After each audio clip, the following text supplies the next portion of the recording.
Good evening, everyone. Welcome to the 6 p.m. primetime newscast on EQUINOXE television. The civil society, religious, human rights advocates, as well as politicians have strongly condemned the decision taken by the Yaoundé Military Tribunal to sentence to life Julius Siku Ayuk Tabe and co. While the lawyers of the Julius Siku Ayuk Tabe and co. described the decision as the most scandalous judicial proceedings ever in world history.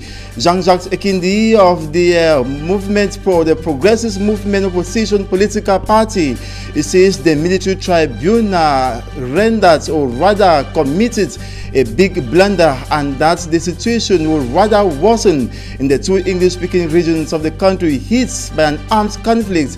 And Christian Cardinal Tomi, on his part, says schools will not resume across Anglophone Cameroon if arms are not laid down. And equally, in this edition of the newscast, in the second part, you will get a one-on-one interview, an exclusive interview with one of the lawyers defending Julius Siku Ayuk Tabe and co. Will take you to the far north region of the country to talk about a child that has been found dead in the bathroom of a certain man. And equally, we'll talk about the demolition of homes here in the economic capital, Douala. More in this edition of the newscast.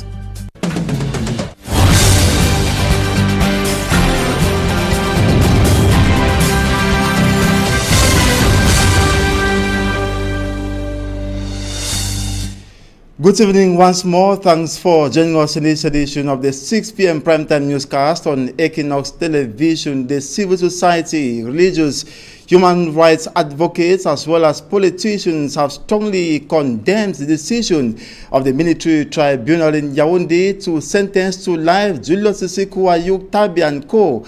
on the 20th of August 2019, while lawyers of Julius Siku Ayuk Tabe and co.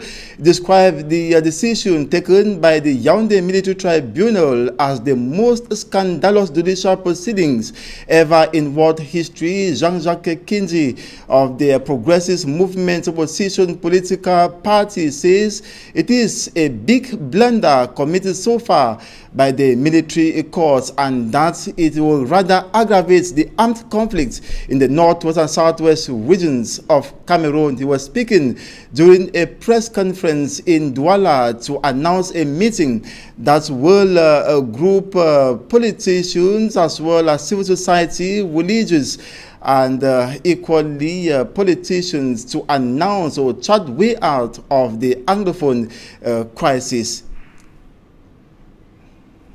Well, we don't have a state of emergency, but we see guns, you see deaths.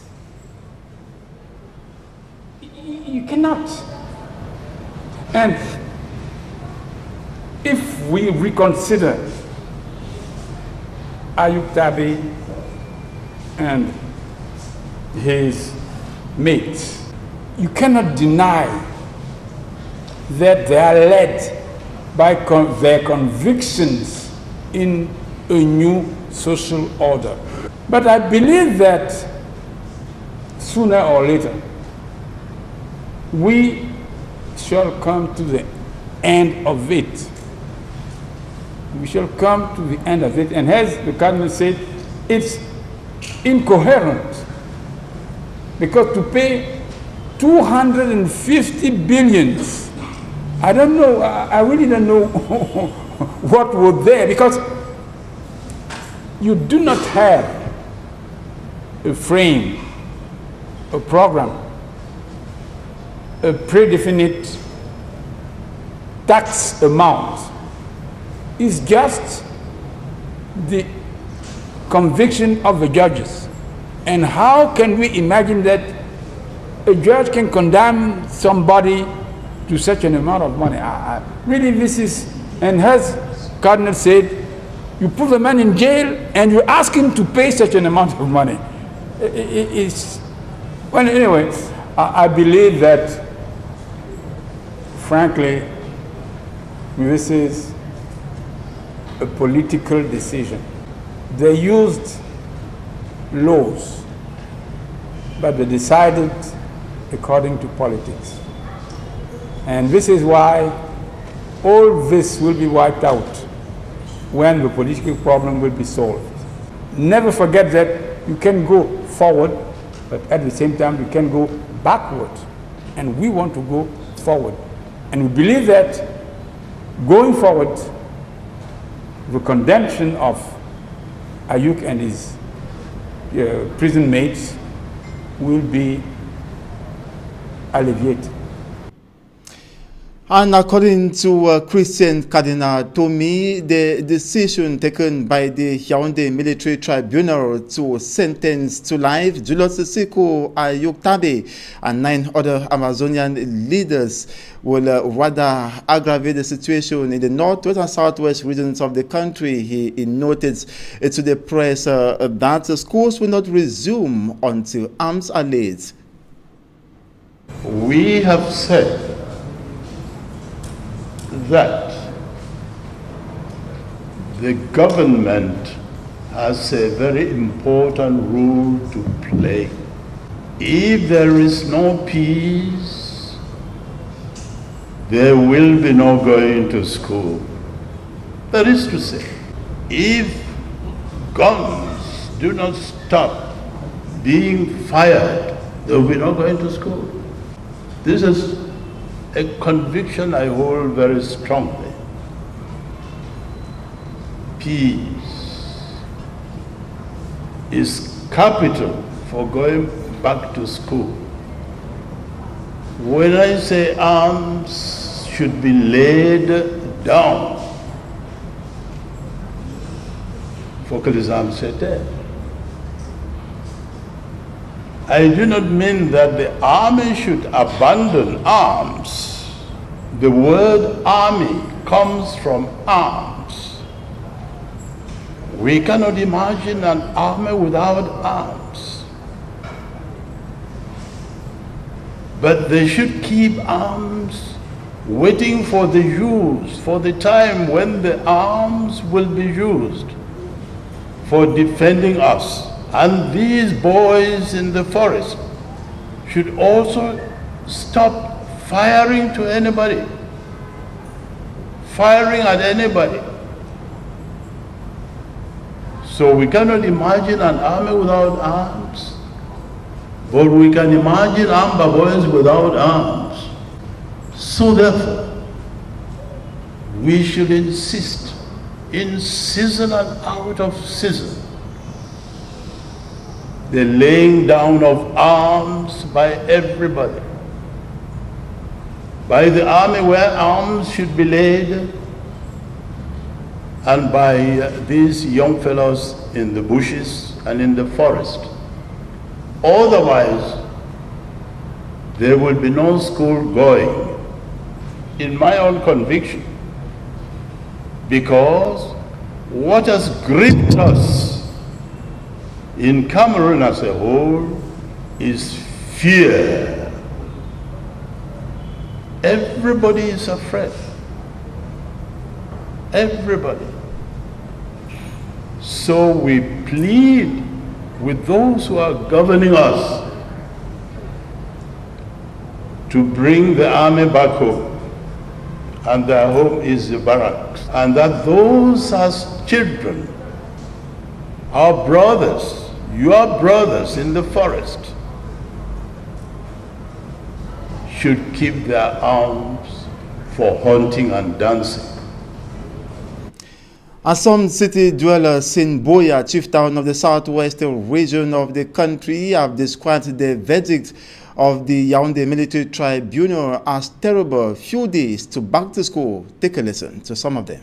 The government needs to revisit the judgment and the case for justice to be fairly done on the Naira thing. It's not been really fair as such, because the military court took its ruling without considering the decision of the appeal court as far as the appeal motion that was filed by the defense counsel for Sisiko Ayuk Tabe and co. So we think that the judgment has been rushed and due process has not been followed as far as common law legal system is concerned.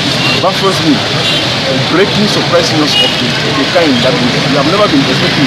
We thought that maybe the government is doing everything to put the people together, to call for this dialogue. And another way that we have been thinking that maybe the government will do everything possible to call for the dialogue was to release these people, especially this time of school resumption. It's not fair, reasons being that EQUINOXE and co actually were arrested from a different country. I just want to believe that they were not actively on the ground fighting against our military. They were arrested in Nigeria and brought to Cameroon, and they have been sentenced like jail.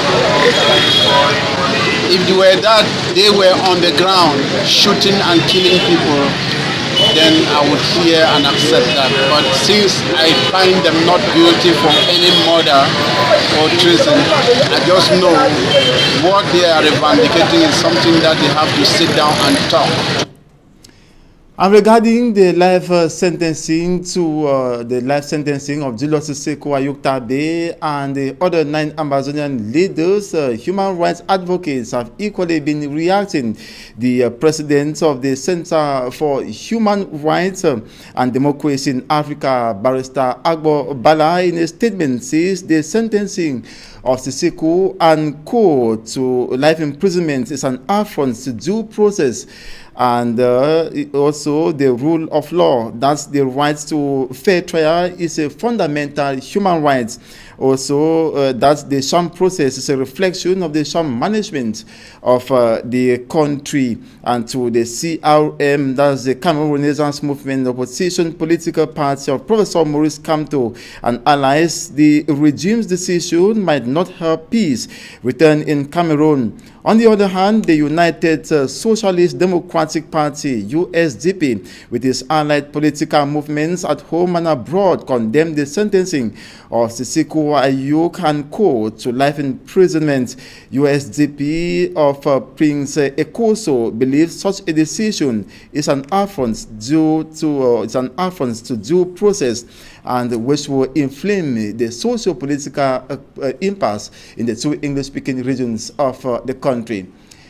And now, Human Rights Watch has once more accused the government of Cameroon of torture and equally right abuses of detainees in the Kunengi maximum security prison in the nation's political capital.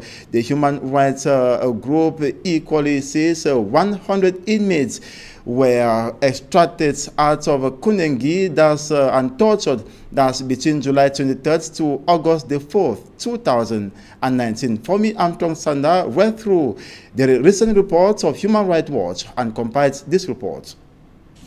In its latest report, Human Rights Watch say Cameroonian authorities held 100 detainees incommunicado and tortured many of them in a detention facility in Yaoundé from July 23rd to August 4, 2019. The right group says the detainees were taken to the State's Defense Secretariat the morning after the inmates in Yaoundé Central Prison rioted on July 22nd in protest of overcrowding, dire living conditions and delay in their cases getting to trial.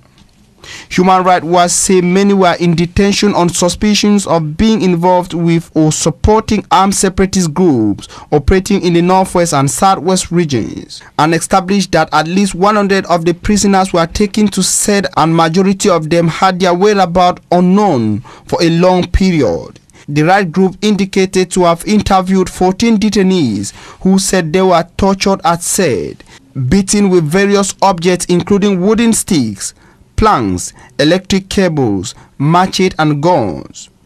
On incommunicado detention, the right group also indicated that the detainees were held for 12 days before being allowed to briefly speak with lawyers on August 3, 2019.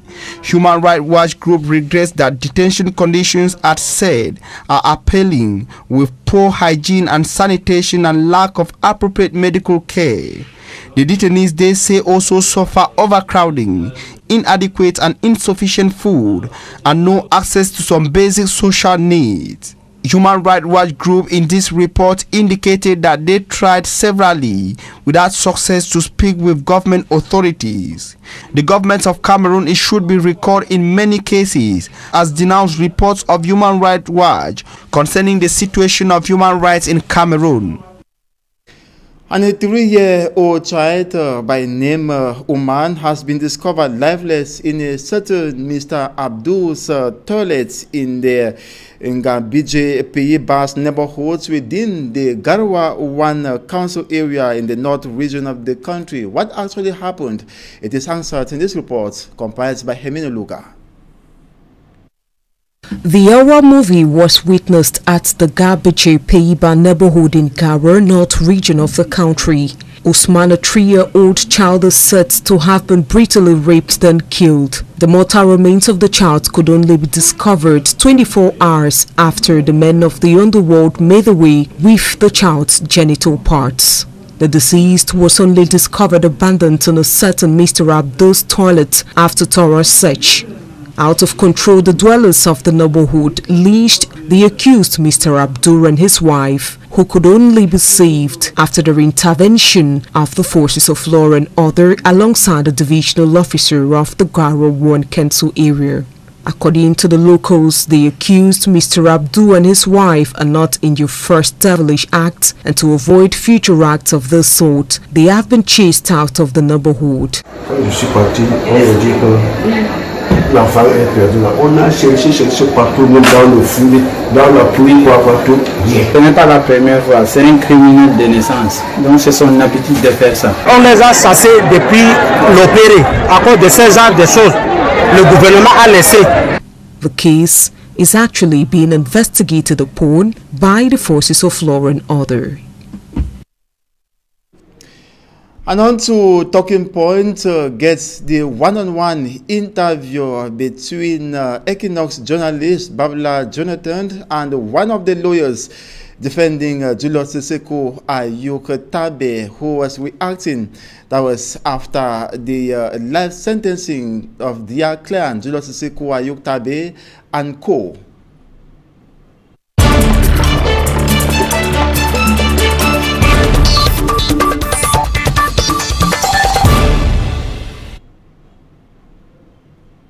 Of the lawyers defending Siseko Ayuk Tabe and the other 9 Anglophone leaders who have been slammed a life jail sentence by the Yaoundé military court. Barrister Akuyadze Joseph, can you give us more information on the verdict handed down by the military court concerning your clients?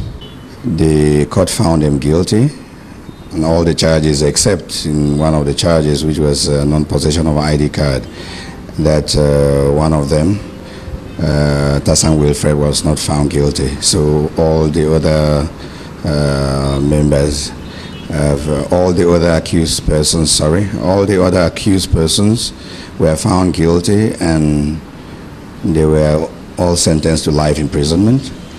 Sentenced to life imprisonment with a fine of 250 billion CFA to be paid to the state of Cameroon, and 12.5 billion francs as cost. What exactly happened through the more than 20 hours that you spent at the military court? Yeah, we were in court for over 22 hours.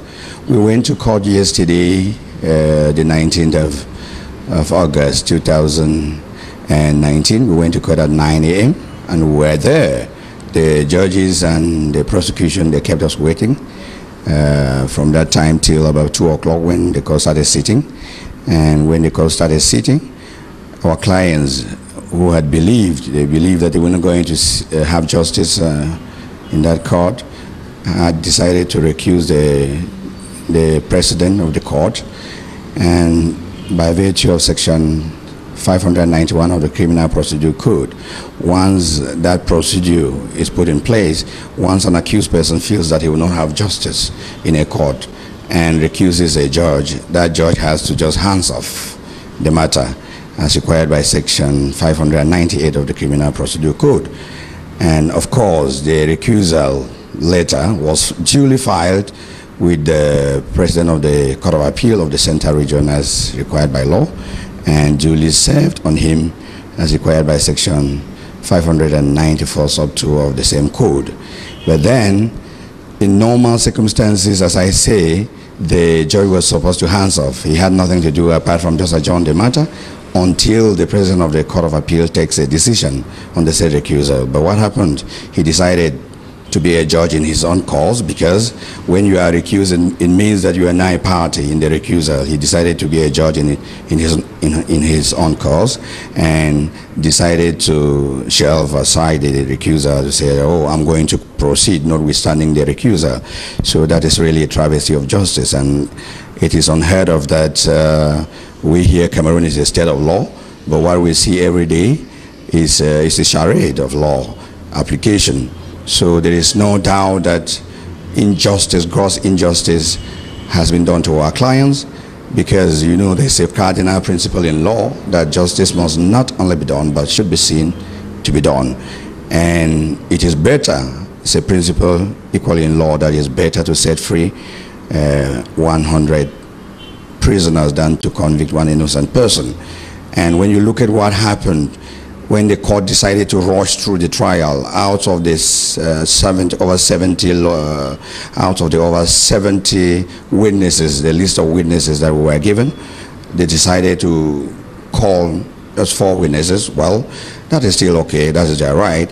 But then they called these witnesses and decided that the witnesses will give evidence and force our clients to cross-examine the witnesses, whereas these our clients are charged with very serious offenses for which the punishment is a death sentence.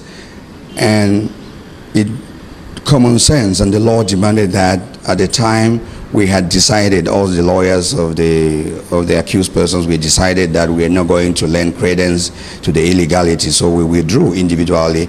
We all withdrew our appearances in the matter, and at that moment the only thing that the judge had to do was to have the matter adjourned, first to have the recusal dealt with, and secondly for our clients to brave other counsel to defend them.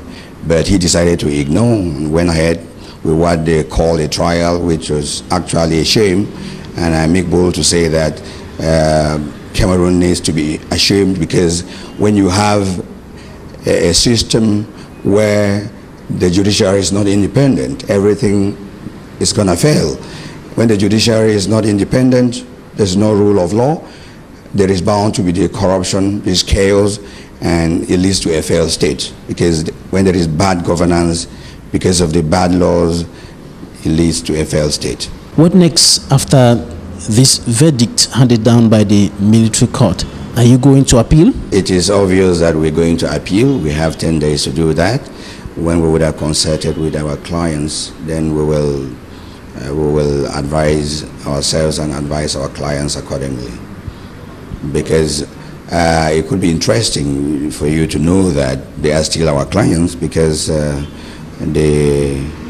section 42 of the law organizing practice of the bar, it says whenever you withdraw appearance, you've got within 1 month to continue assisting your client until he can brave some other counsel. And you do understand the spirit of the law, because if you were to just abandon them, they have just 10 days to file an appeal, and they will actually be in the middle of the sea. What could possibly be the impact of this verdict on the situation in the northwest and southwest regions of the country, the situation that has continued deteriorating for close to 3 years today? It is so unfortunate, because at the time that we are made to understand that the state of Cameroon had decided to get into negotiations with the Ambazonia, with Ambazonia in Switzerland, we thought that every other thing was going to be done to make sure that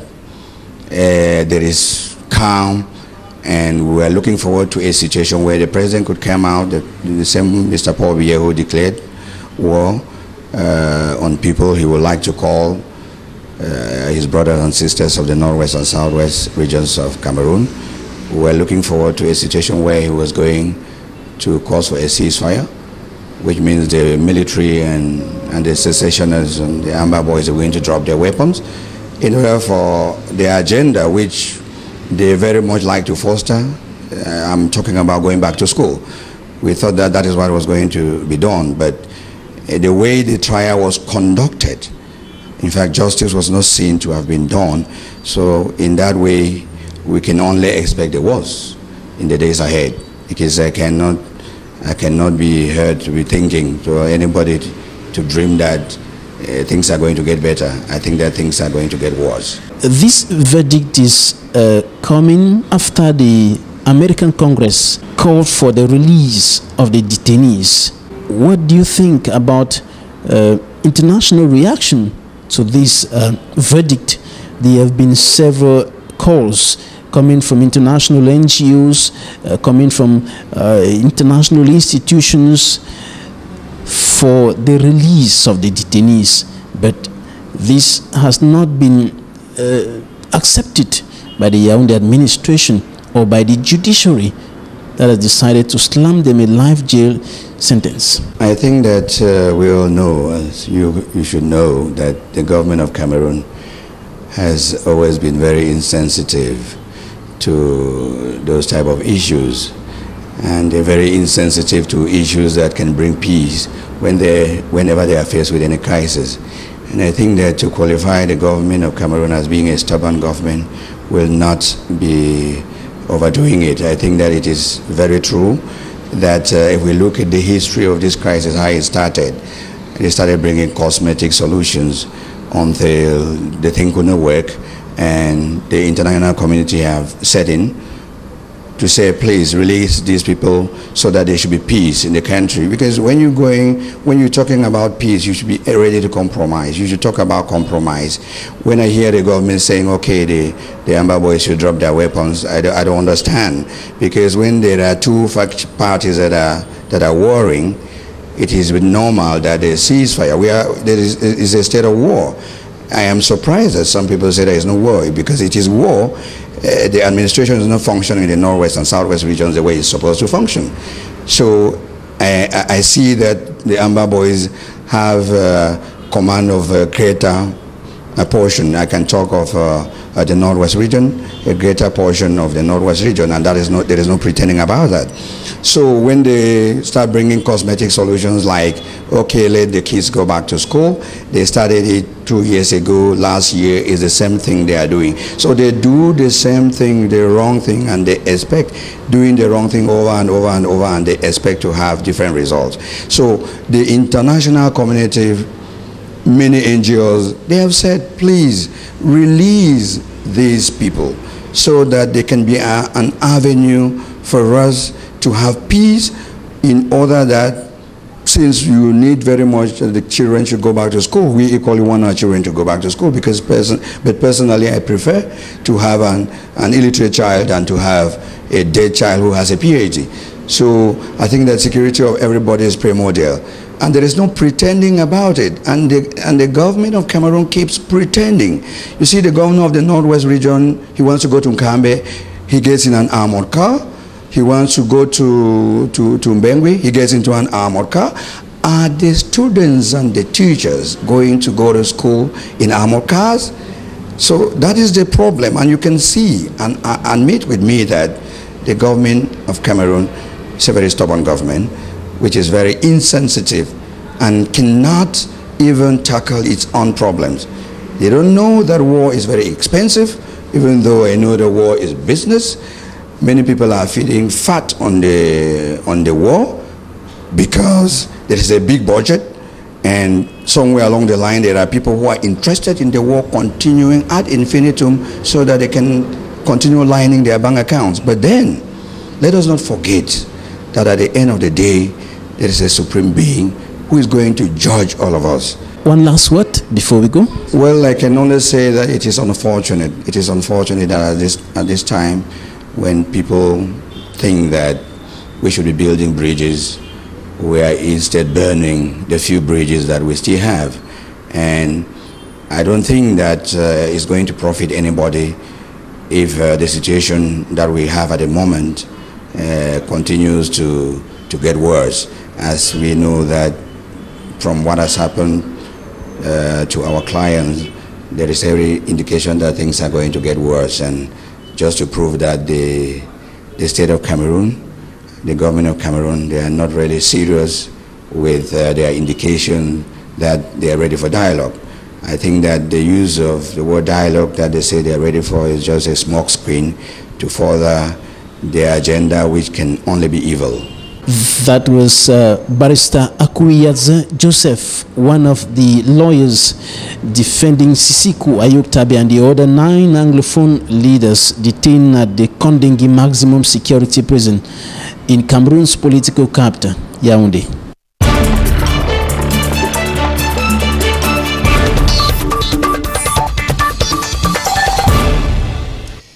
And it is with that exclusive interview between Equinox journalist Babila Jonathan and Barrister Akuyadze Joseph, one of the lawyers defending the narrative on the case, the case that involves the Amazonian leaders who have so far been sentenced to life imprisonment. And should be recalled that the lawyer indicated that they have at least 10 days to appeal the verdict passed by the Yaoundé Military Tribunal. And that ends this edition of the 6 p.m. primetime newscast on Equinox Television. Thanks so much for watching. Do have a wonderful evening.